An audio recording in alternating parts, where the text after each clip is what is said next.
So good afternoon, friends. Today I'll be talking about the decision making.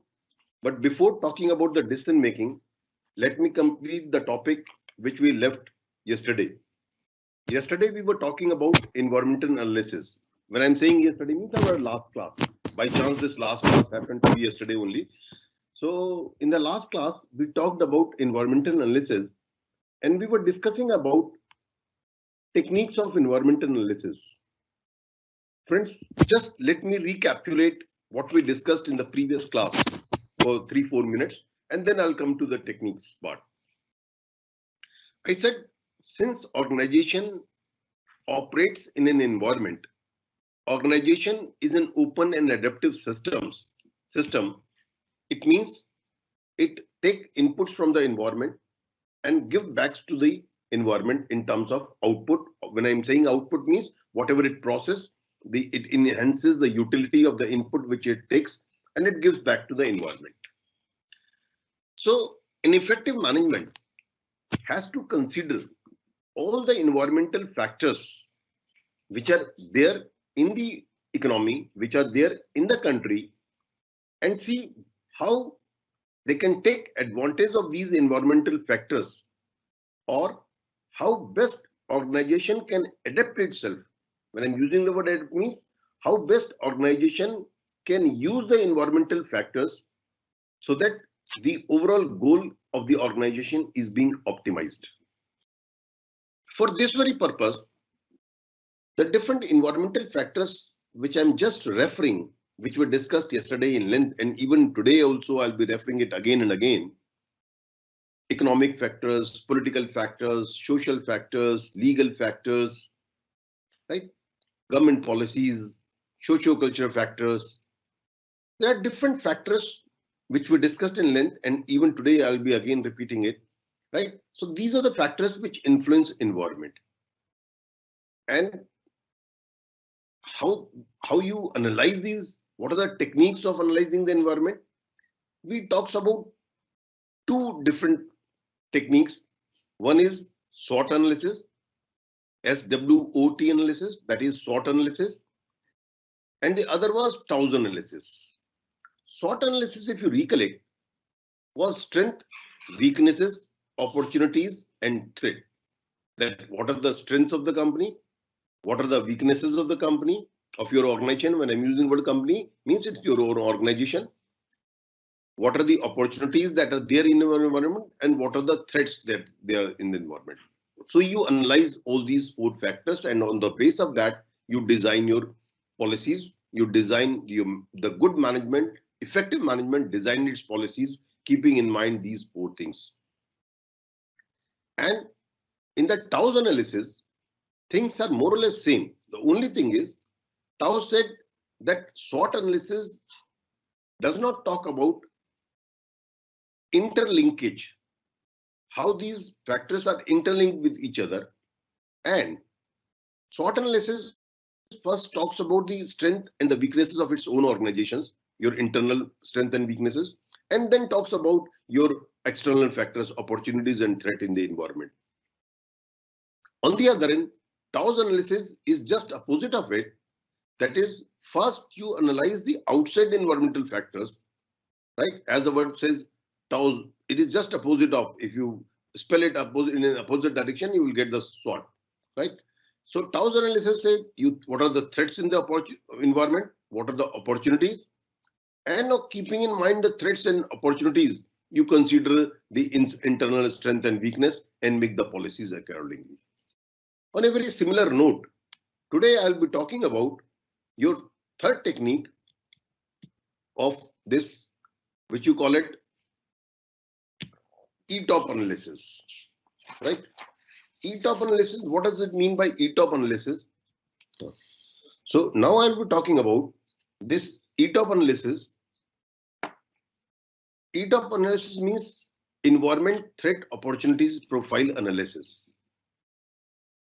The environmental factors are quite complex, and it may be difficult for the strategy managers to classify them into neat categories, to interpret them as opportunities and threat.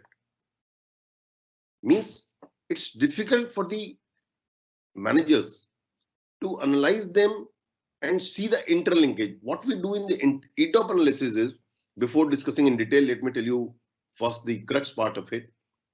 The different factors, environmental factors, which are referred in the beginning of my lecture, right?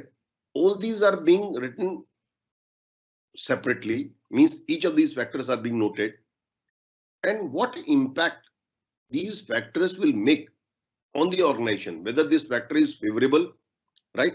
We'll put an arrow on the plus side, that is upside. If that factor makes negligible impact, no impact, then we put a arrow on the horizontal side, that is we put a horizontal arrow, and if it makes a negative impact, we push the arrow on the downside. So each of the factor and what impact each factor will make. When I'm saying factor again and again, all these economic, social, political, legal, all these factors which were discussed in length yesterday. So ETOP is a technique to structure the environment for fundamental business analysis. It was developed by Gule. It is the primary, it is mainly related with analysis of is और भी नहीं आ रहा है यार, just wait, click करना है यार, आगे पीछे क्या नहीं हो रहा, देख just नहीं हो रहा, क्यों नहीं हो रहा, यहाँ पर क्लिक करो, यहाँ पर ओके, अब करो, yes please. So environmental threat and opportunity profile is preferred as ETOP profile. It identifies the relevant environmental factors. Such factors might be general environmental factors and task environmental factors. Thereafter, it is necessary to identify their nature. Some factors are positive to the organization where others are negative. Means when you note down all these factors, that which factor is positive for the organization, for the company, and which factor is negative for the organization. Therefore, it is necessary to find out their impact to the organization. Positive, neutral, negative sign in ETOP denotes the relevant environment factors, right? So now let's see. This is basically the ETOP analysis of a bicycle company. This example I have taken from your very popular textbook of management, that is C.B. Gupta. I have taken this example from there, right? Please see that there are different environmental sectors: economic, political, socio-cultural, market, technological, international, suppliers. All these factors we have already discussed. Then for a bicycle industry, as the economy, means in the given economy where your business is operating, a bicycle company is operating, what influence this, each of this factor will influence, to what extent or what will be the impact of each of this factor will be made on the company. This is being seen. Say for example, economic. Now, except for this year, because of this pandemic, when the income is not growing, India's GDP has been growing for a reasonable good rate. India's per capita income is increasing. So is the purchasing power of the people. Monetary policy is also liberal. Banks' rate of interest are quite low, right? So it is banks are giving loan at a very low rate to the industry, to the consumers, if you want to buy things, right? Means what I'm saying is economic conditions are favorable. So how it is going to make an impact on the bicycle industry or bicycle company? So it will increase influence among consumer customers, urban customers, high export potential. See, when the economy is growing, GDP is increasing, per capita income is increasing, rural income is increasing. In India, the rural income, even in this pandemic time, it is a great influence on the urban income, but the rural income, because of the good agri production, the rural income has gone up. So what will be the influence? It will increase affluence, so it will have a positive impact. How the political factors will make an impact on a cycle company? See, political factors, because cycle being a mass consumption item, so political stability or instability is not going to make a much significant impact on the bicycle industry or the bicycle company. So I'll say negative means it is neutral, no impact on of the political factors. Socio-culture factors. right? See, as more and more consumers are becoming environment friendly, even in urban India, if you have to go to a small nearby shops instead of going by car because the parking has become a problem, people prefer or people should prefer, and more people are resorting to the sports cycles, even in urban India, not to talk of the rural part of this country, right? So as the preference for the environment, people are becoming more environment friendly, and because of the what do you call, more and more sports bicycle are coming, so people are thinking of that, even it is fashionable to drive a sports bicycle, so it is going to have a positive impact. So consumer preference for fashionable and easy to ride sports cycle, it is going to have a positive impact on the cycle company, on the bicycle company. Market, since growth rate in the industry is as high as 30%, so certainly this market is going to market factors will have a positive impact on the company. Technological upgradation of industry is in progress. Import of machinery is simple and easy, right? See, uh, as the technology is upgrading, more and more companies are adopting new technology which has taken place, new technology that is coming up in the bicycle companies. Now no longer you have to pedal those with pressure, right? Even there are machines that are there in the bicycle, and that machine runs the bicycle, right? So technological upgradation is also helping the industry.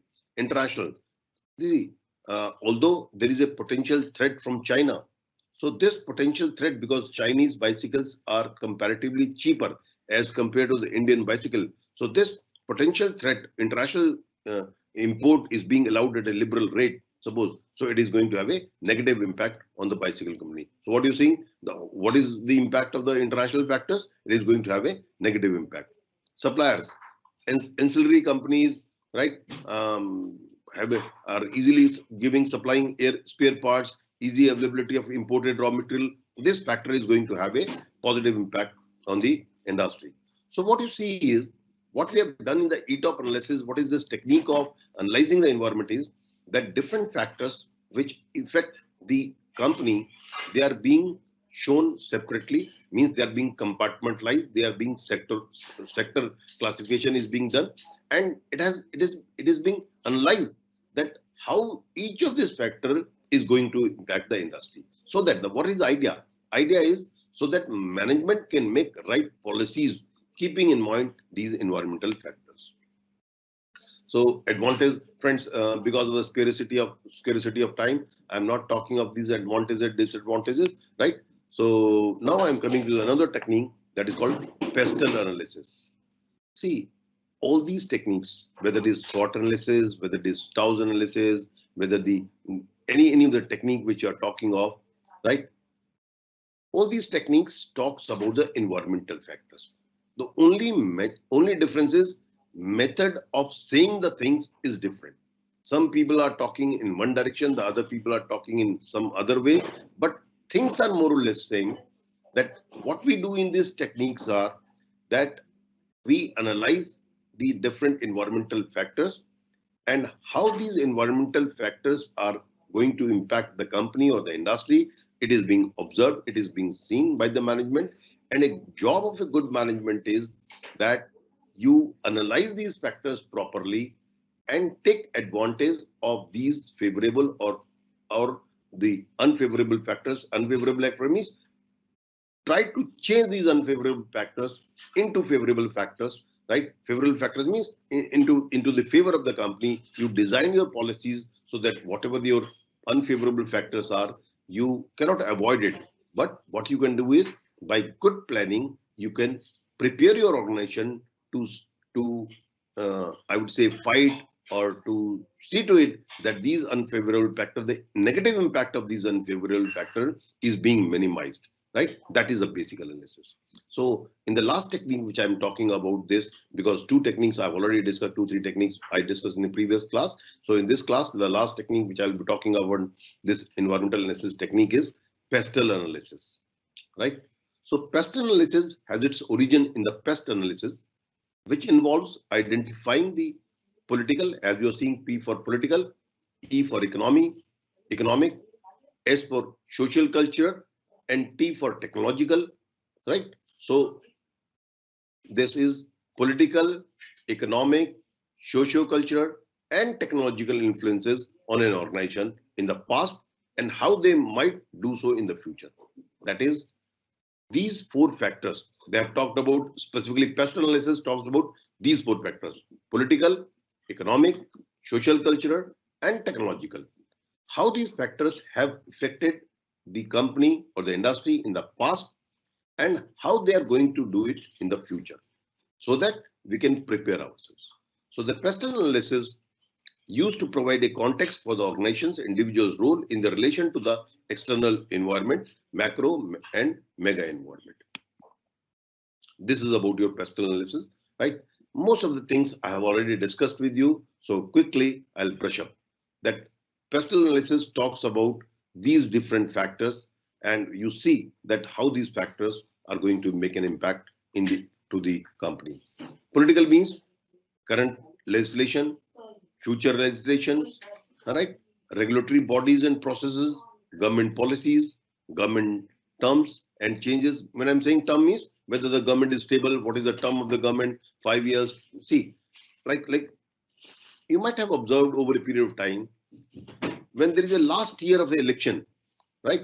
So industries do not make very heavy investment in that period.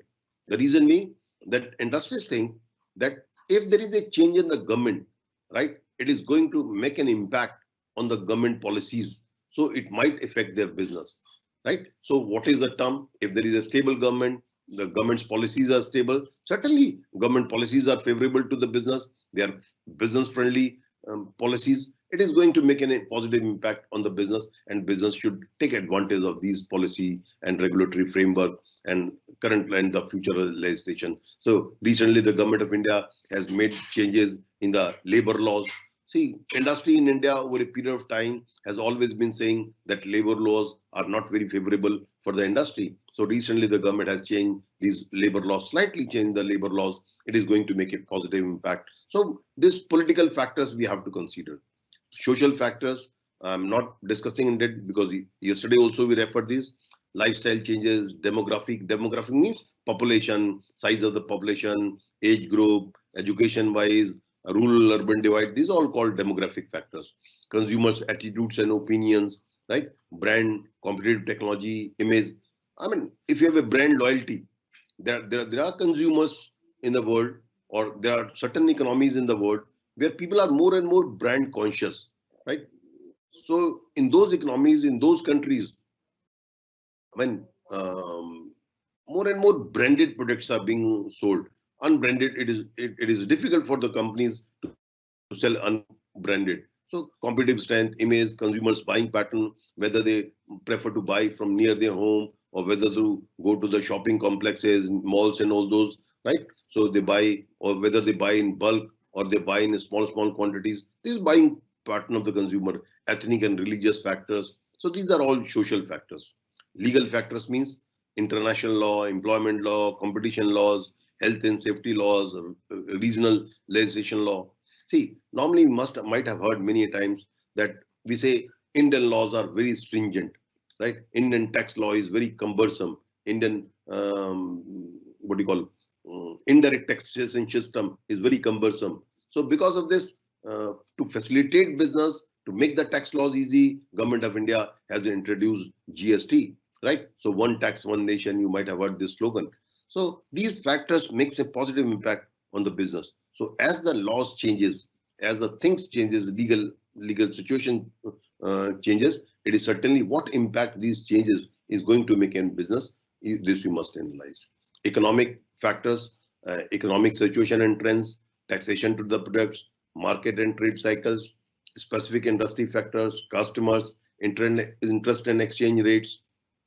These are means why I'm talking these factors.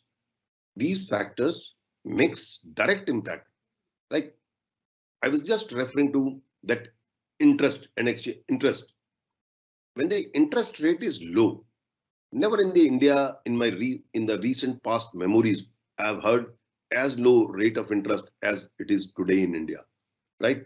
Um, uh, why the stock market is booming? The stock market is booming because in the banks, your rate of interest is hardly 4%, 5% on FDs, 5% on FDs. On saving bank, it is only 3%, right? Banks are lending to the businessman at a very cheap rate of interest.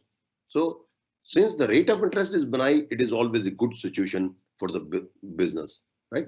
So when I'm talking of economic factors, again, GDP, per capita income, I mean, monetary policy, fiscal policies, right? All this comes under the trade cycle. Trade cycle means every business moves in a cycle, ups and downs. Whether the industry or the economy is in the upper cycle means upward movement, or the downward cycle. All these makes an impact on the business.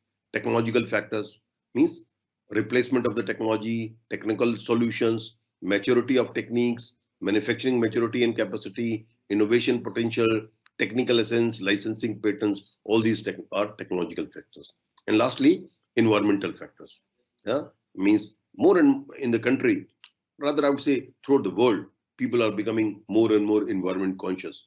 Even in India also, the environment laws are very stringent, right? So how the environment, these change in the environment is making an impact on the business or the industry, right? So environmental impact, environmentalization, energy consumption, waste disposal, all these factors are important for analyze that an organization and management must analyze these factors and see to it how these factors are going to impact the business. So this is basically the environmental analysis techniques. So in this pestle matrix techniques, right?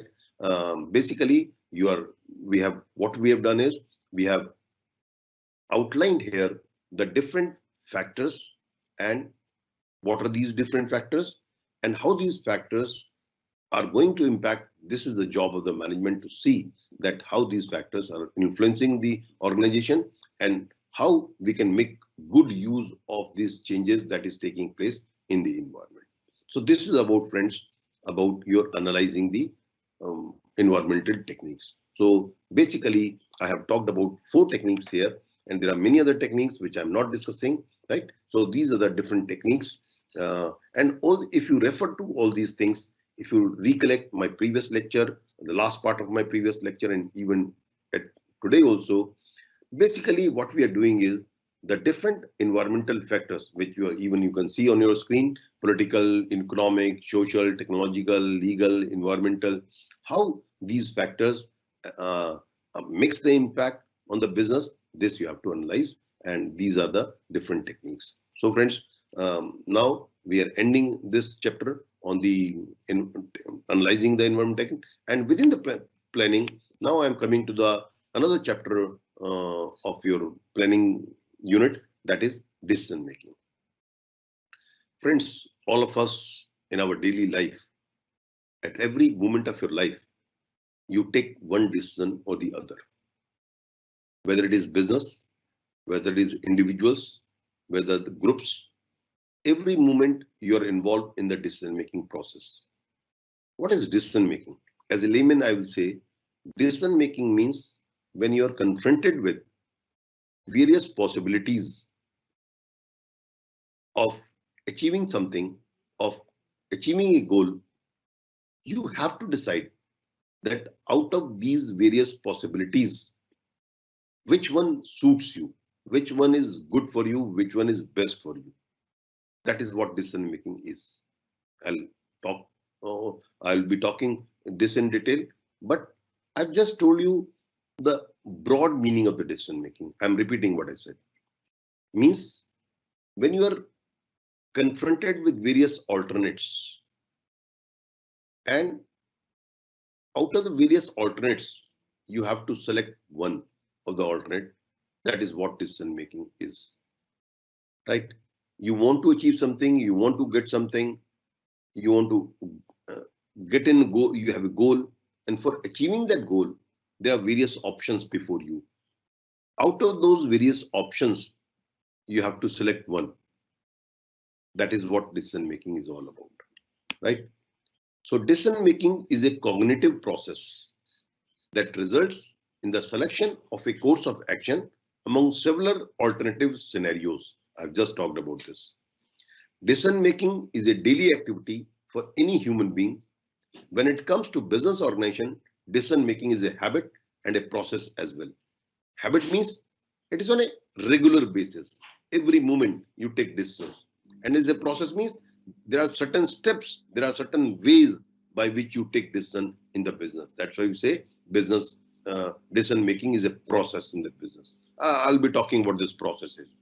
So effective and successful decision results in profit, while unsuccessful one causes losses, right? So therefore, good decision making is the most critical process of organization.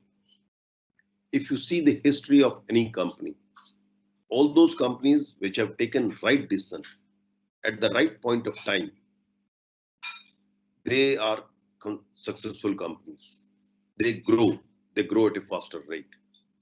Those companies which have not taken the right decision, they have faltered in decision making process, that is not a, that company, it is difficult for that company to grow, that is difficult for that company to survive.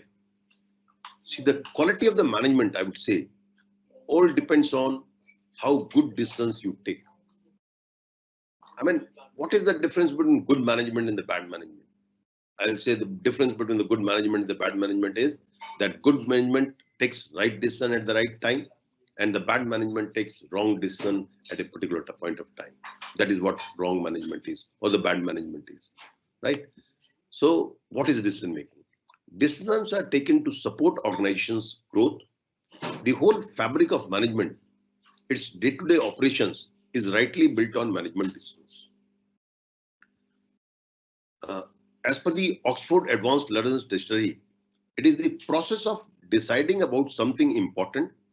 Means there is something important that you decide, especially in a group of people or in an organization. See, as I said, every individual at all point of time takes decision. There are certain things which are in your subconscious mind that you do on a very routine basis, every moment of life, you do that thing. So especially you don't devote time on it and thinking on it, right? Because that is already your mind is framed for that. So you take the moment that point comes to you, you take decision on that. But there are certain things which you're doing for the first time, or there are certain things which has a going to make an impact, long-term impact on your life, on your career. For that, you will take a lot of time because you will try, you will use, you will exhaust all your energies and you will exhaust all your processes to see to it that what is right for you. I'll be talking of this, right? So it is a process of deciding about something important, especially in a group of people or in an organization. And this definition, which I'm going to say, this is a very important definition. This is considered the very effective definition of decision making. Decision making involves selection of the course of action from among two or more possible alternatives in order to arrive at a solution for a given problem. Friends, this is very important. That decision making involves selection of actions. I said there are various options. When I started the discussion on this decision making, I said what decision making is. Decision making is that whenever you have different options, right? You selecting the best option or selecting the one of these options is what decision making is. So when there are two, when there is only one alternative, what is decision making? You have no choice but to do that. But when you have various options, at this moment of time, you are attending this class on management, right? Had you not been attending the class, you would have been doing something else, right? You would have been, say, watching TV, you would have been studying some other subject, or there were various options before you, but you decide to attend this class, right? So this is the decision which you have taken. This is a conscious decision which you think that this class will be useful for you. This will help you in understanding the topic of the decision making and the topic of the environmental analysis technique, right? So you have decided to devote your time on this very class. So this is nothing but the decision making, right? So in order to arrive a solution, you choose one option. That is what decision making is, right? So I'm not talking of this nature of decision making because that will take a lot of time. But very quickly, I'm just pointing out the important point, it is an ongoing activity. Ongoing activity means it is a continuous process. Every management, every individual keeps on taking the. It requires solid scientific knowledge coupled with skills and experience in addition to mental maturity. For taking decision, you require a scientific knowledge. Apart from your mental maturity means you use your experience, you use your skill in order to take good decision, right? And good decision depends on the knowledge which you have, the facts, the information which you have, right? So right information is very important for good decision making, right? So decision making is a process of seeking a goal. Means for you, I want to achieve a goal. I said you want to get good marks. This is your goal. That in the BCom or second year, you want in this third semester, you want to get a good mark. This is your goal. In order to achieve this goal, I mean, how best you want to utilize your time, right? So you have decided that you will attend this class. So your goal is to get good marks. In order to get a good marks, you're spending your time on classes, on your study, right? So this is the decision which you have taken. This is a conscious decision. It is a continuous and dynamic. Continuous, I've already ongoing activity or continuous and dynamic. Dynamic is changing. When I say dynamic, dynamic means it keeps on changing. Supposing some environmental factors changes, so your decision will change because the situation which was there earlier prevailing, it is no longer prevailing now. So you will have to change your decision. So that's why we say continuous and dynamic, right? And it is a time consuming. Time consuming means you take conscious decisions. So conscious decisions are always time consuming because you have to weigh, you have to find the merits and demerits of each of the options which are available to you. And out of those different options, you select the best one. That's why we say it's a time consuming. So in an organization context, let me talk about what is this decision making in an organizational context. In an organizational context, decision making needs the right kind of information, the complete information and ability to synthesize. Synthesize means you're able to gather all the information, ability to synthesize and make sense of the information. Means decision making means different type of informations. Again, I'll be talking of this information as we'll progress on this topic, you will understand. Because see, like say, let me start with an example so that you can understand it properly. Suppose you have 1 lakh rupees with you and you want to invest it. So for investing 1 lakh rupees, what are the different options before you, right? You have to weigh them. So you must know what are the different options. If you talk to an less literate person, if you talk to a person who is not that much knowledgeable or uneducated, he will say, in order to have my money safe, I'll deposit in the bank, right? Because that person knows only about the bank, and bank these days is giving only 3% interest on saving and 5% interest on the bank FDs. Because this is the only information that person has, right? So either he will or she will deposit the money in the bank, or the other information which he has is post office, or the person will deposit the money in the post office. But you as a person who is living in the cities, you are living in the big cities, you have a lot of informations, and the information means you can invest in the bank, you can invest in the post office, you can invest in the stock market, you can invest in the commodities, right? You can invest in the real estate, right? There are so many options before you. You can invest in the bonds, right? You can invest in the mutual funds. So there are, what is this? These are informations. And informations, you'll more and more information. It is a time consuming. You will gather all these informations, that what are the investment options which you have. And keeping in mind your objective, keeping in mind your risk profile, you will take that decision, right? So each of these different options which you have, each of these options have their different merits and demerits.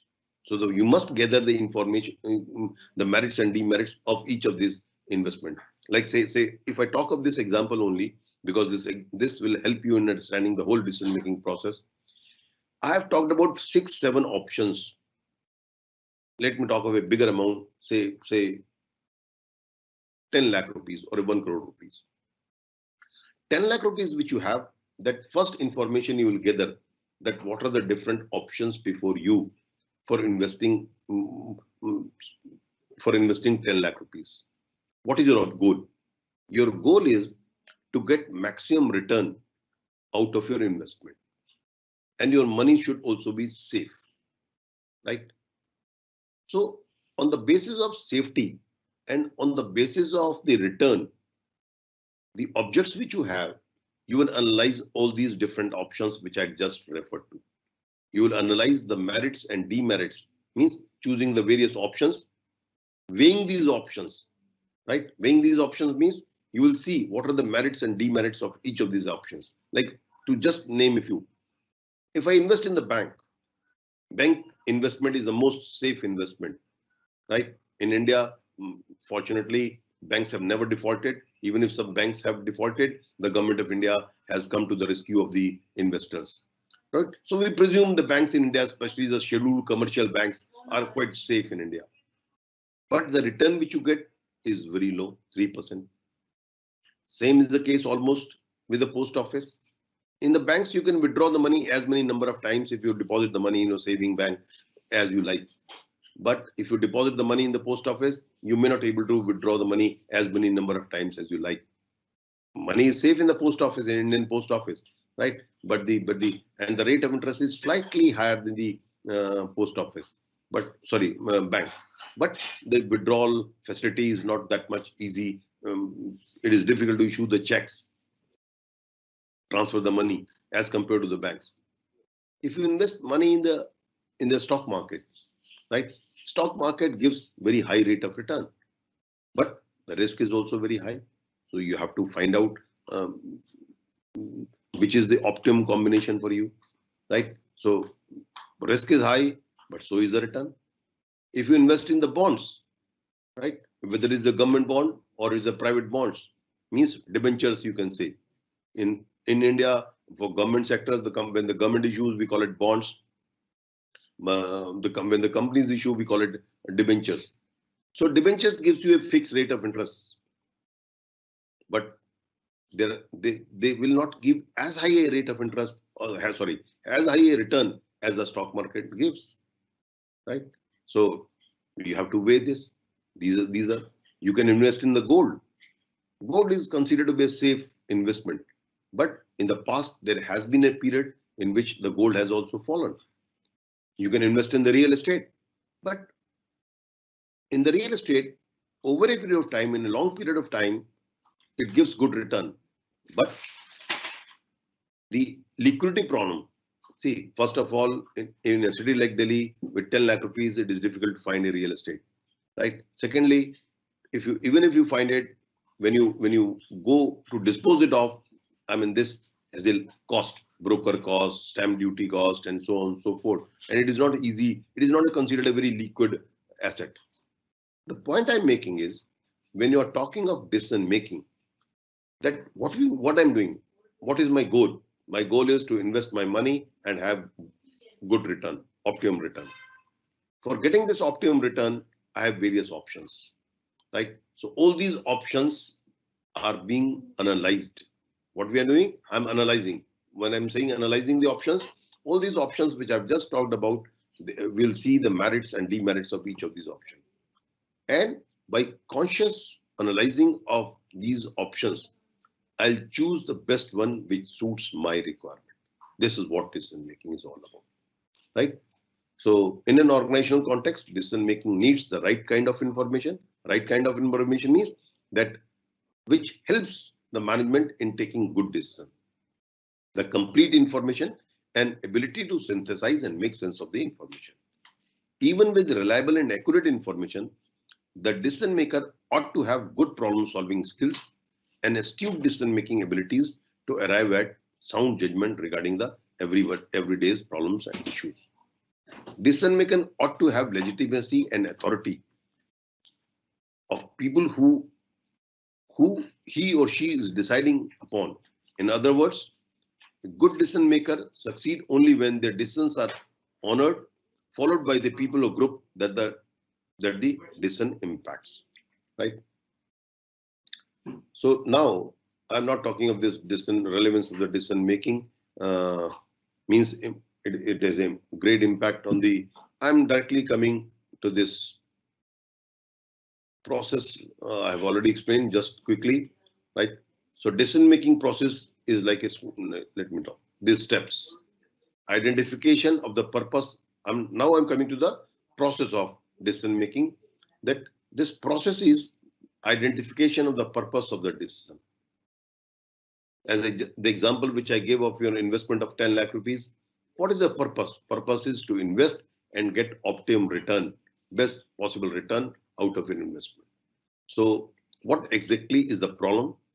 Why the problem should be solved? When your problem is to invest the money, and why the problem should be there? So that you can get good return of this investment. Who are the affected parties of the problem? Does the problem have a deadline or a specific timeline? Means that what you have to take the decision within a period, right? And who are the affected parties of the problem? In the process of step number 2, information gathering, I said you find out which are the investment opportunities before you. So what you're doing is you're gathering information. You're gathering information that these are the various options while making investment decision. That investment in banks means deposit in the bank, deposit in the post office, buying bonds, debentures, investment in gold, investment in real estate, investment in art also these days, or the investment in the stock market. So means when I'm saying gold means I'm talking of commodities, because there are a very large section of the society which do invest in the commodities also. So this is what information gathering is, right? You prepare a step third, developing the alternate solutions, right? So after identifying and analyzing the problem, different probable solutions have to be developed, which is known as developing the alternate solutions. These are alternate solutions of investment. Past experience, expert opinion discussion, etc. can be helpful to develop the alternatives, right? Suppose a person who has lost heavily in the stock market, he will say, no, this is not the good option. So on the basis of your past experience, you will all the way outrightly reject this, right? But I'm not coming to at this point, I'm not coming to the rejection stage. I'm saying developing the alternate solutions, right? So alternate solutions, you think in terms of your past experience, you talk to the different people who are related in this field, right? So experts' opinion, evaluating the best alternatives. This is very important. That out of the various options which you have, you evaluate the best one. So after developing the alternative solution, evaluation of best alternative is done. It is determined that which alternative has how much advantage and disadvantage. Means that is on the basis of advantage and disadvantage of each of the options which you have, you will evaluate the best alternate which suits your requirement. So selection the best alternative. This I've always spoken about. So after evaluating alternatives, the best alternative is to be selected from various alternatives. After developing alternatives, the manager should test each of them by imagining things that he has already put in effect. He should try to foresee the desirable consequences of adopting each alternative. It is done for the best selection. Therefore, it is very important. Means what will be the consequences of each of the alternates? You must think of it. You must deliberate on it, right? You must ponder upon it, and then you choose the best alternative. And then not only choosing the best alternative is required, but you implement it, right? So implement in the right perspective, right? Right perspective means the way you have think that this decision, this alternate has to be implemented in this manner, in the same manner you implement it. And lastly, right, review of implementation. See, I mean, it's not that once you decide, it is always decided forever. If situation changes, if circumstances changes, you may have to rethink about your decision, right? So review in the sense that whether the decision is making the right impact on the organization or not. If it is not making the right impact on the goal for which we have taken the decision, it has to be rescheduled. It has to be rethink, and we have to take a fresh decision. So in the last step of decision-making process, when the implementation of the best alternative is reviewed, the process of decision-making is finished. The result of the implementation should be monitored. Here I am talking of, it is very important to be monitored and evaluated, through which effectiveness can be measured. Because if it is not giving the desired result, you will have to rethink it. So this is there are 7 steps of decision-making process. Now, after talking of this 7 steps of the decision-making process, I'm coming to the very important part from examination point of view. I don't mean that this discussion which I've made on the decision-making is not important. What I've talked about so far is what is decision-making and what is the process of decision-making. So after talking of what is decision-making, the process of decision-making, now I'm coming to the this part of the decision-making, that is models of decision-making. And friends, many times question is being asked from this models of decision-making. There are 2 models which I'm going to discuss with you, and both these models are very important.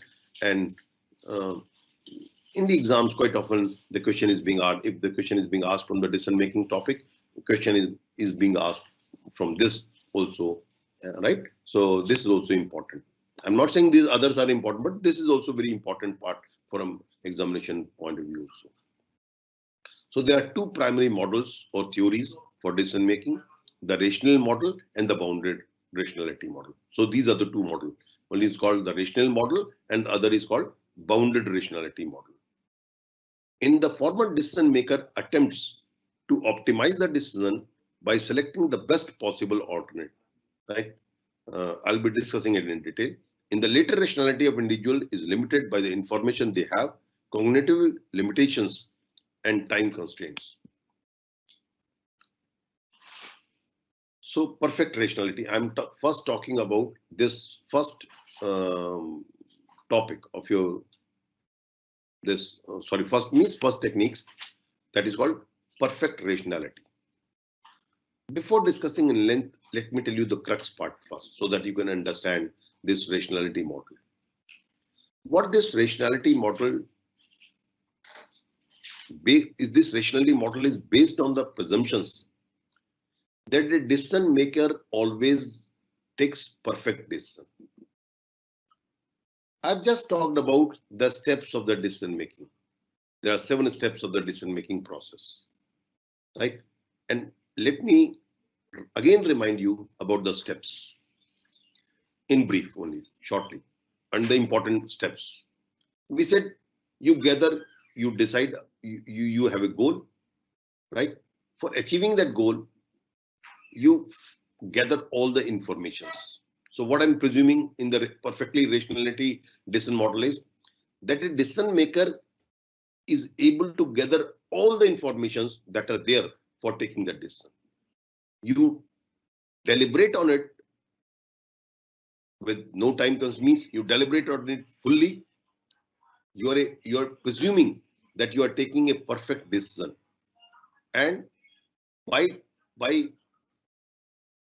gathering all the information, all the possible informations, then you evaluate these different alternatives, and you take best decision that is there in that for that goal, for that information. So it means it is being presumed that decision maker always takes perfect decision. That's why we call it perfect rationality. That is, this model of decision making presumes, I would say, that decision making is always perfect. You take right decision because you have all the informations which are possible for taking that decision, and it's like you're taking a perfect decision. But this bounded rationality model says, in practical life, you are not perfect, in the sense neither your information is complete, nor you have the perfect expertise of analyzing these informations, and you take decision in a given situation, in a given circumstances, and on the basis of knowledge, on the basis of your experience, and on the basis of the limited information. I'm not saying all the information. I'm talking of bounded rationality now, the other model. On the basis of limited information which you could gather, right? Which you can get from different experts or from your own experience. On the basis of that, you take the decision. It means you are taking optimum decision in a given situation. That is called bounded rationality. I'm again repeating what I've said. I said there are two models, perfect rationality model and the bounded rationality model, bounded rationality decision-making model. In the perfect rationality model, it is being presumed that a decision maker is able to gather all the information that are available or that can be available for taking the decision, and in a very scientific manner, you analyze them and takes the decision that is perfect.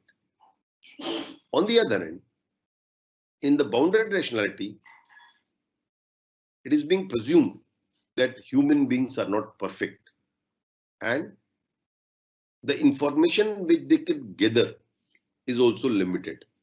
You have limited time, you have limited energy, you have limited experience, and you have limited your money. And on the basis of that, you are able to gather the information which are best possible under that circumstances.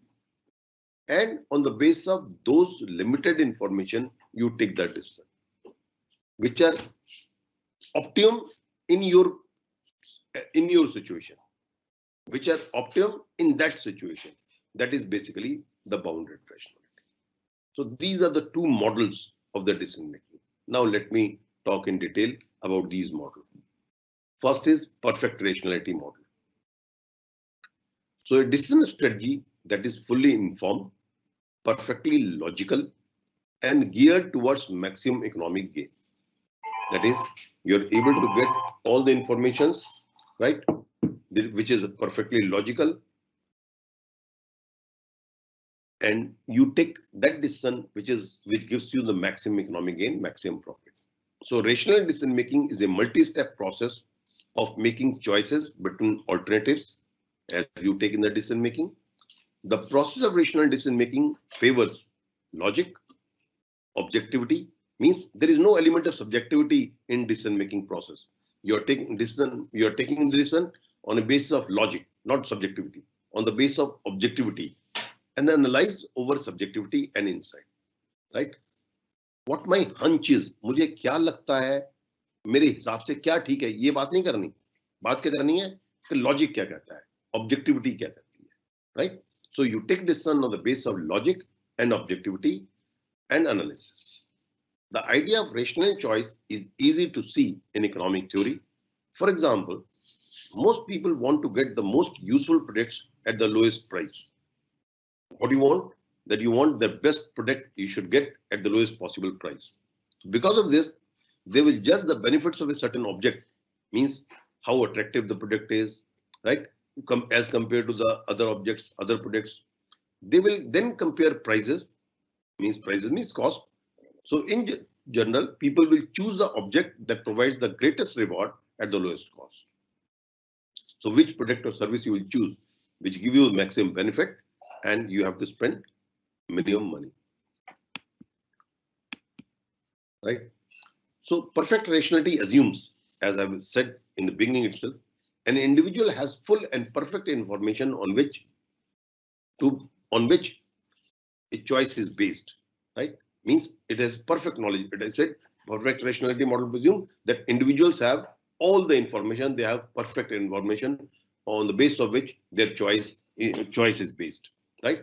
So measurable criteria exist for which data can be collected and analyzed. That is, no subjectivity. Measurable criteria is obvious. Like in the investment decision example which I gave, I said that bank FD will give you 3% return, right? Post office deposit will give you 4% return. Say bonds will give you 6% rate of interest, right? Stock market will you presume, right? Measurable is 7 to 8% return on the basis of your past experience. You judge it, right? So these are the gold will give you this much return. Real estate will give you this much. We should presume that measurable criteria exist. An individual has cognitive ability, time, and resources to evaluate each alternate against others. That is, you have enough time and resources that so that you can evaluate all the different options before you and you take the best decision. So rational decision making model does not consider factors that cannot be quantified, such as ethical concern or the value of the altruism, right? So what the society will think, what people will think, what are my value system, it is not being considered. What you take this on the basis of objectivity. It leaves out consideration of personal feelings, right? It doesn't take into account personal feeling, loyalties, or sense of obligation. Its objectivity creates a bias toward the preference for facts, data, and analysis over intuition or desires. This last line is important, friends, right? It means your decision making is based on facts, data, and analysis. Analysis means analysis of the data.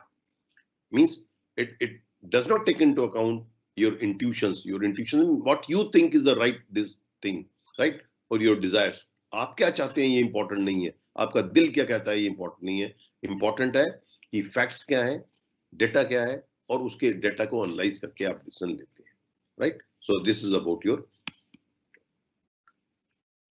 this rationality model. So choosing rationality is often characterized by the followings, right? So I'm not talking of this thing because now I'm talking of there is one more model that is left. I will talk of this bounded rationality, right? So very quickly, let me share this bounded rationality. Herbert Simon, in the 1960 to 2001, right? He is a very famous for what is known as economics as a theory of bounded rationality. See, again, before talking in detail of this model, let me again discuss where I started when I was talking about when I started my discussion on two models: perfect rationality model and the bounded rationality model. The bounded rationality model says that there are various limitations of the perfect rationality model, because every individual, every decision making, every manager has limited knowledge. On the base of that knowledge, he will gather or she will gather the information. It means there is information limitations. There is time limitations. Means you have to decide within a given time. You cannot keep on exploring the things, right? So more time you take, more things you can explore, but you have limited time. You have limited expertise. You have limited scientific knowledge, right? You have limited resources. Your resources are limited. A decision can be a very good decision, but that requires more money, that requires more resources. You have limited technological know-how in an organization, so technology is limited. So a decision maker is always bounded by, आप बंधे हुए हैं बहुत सारी कमियों से. So decision maker always takes decision keeping in mind these constraints under which you take the decision, right? So it always says satisfying decision. Satisfying decision means Herbert Simon says, and Herbert Simon received Nobel Prize for this concept of bounded rationality. He says it is a satisfying decision which a decision maker take.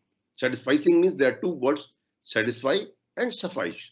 Means which will reasonably satisfy you, which will sufficiently serve your goal or serve your object.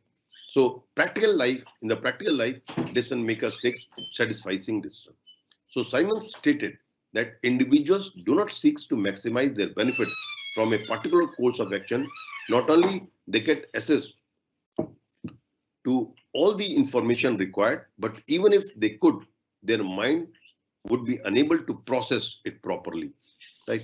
So humans, for example, when you are in a shopping mode, aspire to something that they find acceptable, although they may not be necessarily be optimal. Say, let me give you a very simple example.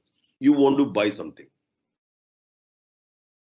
You want to buy something which you normally consume in a day-to-day life, right? You know it that from your local market, if you're buying it, you're paying something more. If you go to the wholesale market, which is 10 kilometers from your home or 5 kilometers from your home, because of the time constraints, because of the because of the other constraints, means it will take time in going to that area, right? You prefer to buy from the local market. Means you're not taking a perfect decision.